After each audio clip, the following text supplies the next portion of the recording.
So the book I'm going to review is called Tar Beach. It's written by Faith Ringgold.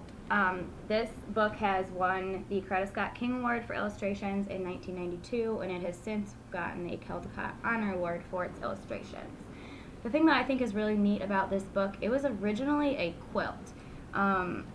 Faith created a quilt of her story as a child and the things that she went through, and then she went back and recreated her quilt as illustrations, paintings for a children's story.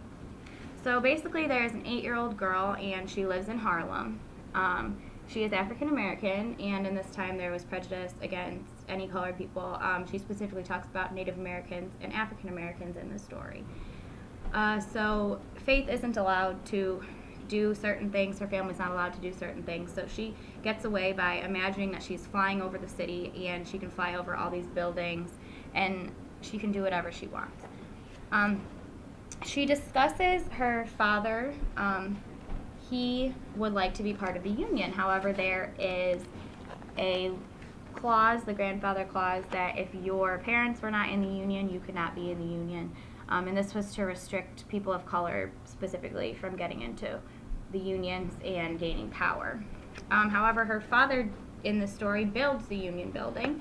However, he is still not allowed to participate in being a member of the Union. So Faith in the story, she wants to see a change. She imagines what it would be like if her family was like the Honeys, her next door neighbors, and her next door neighbors don't have children, so they're a little bit better off.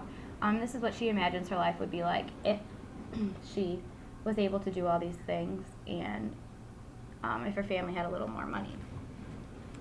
I think this is a really empowering story for children of color to read in the classroom. It's written at probably a 2nd or 3rd grade reading level. However, you could definitely use this with preschool to 2nd grade as a read aloud.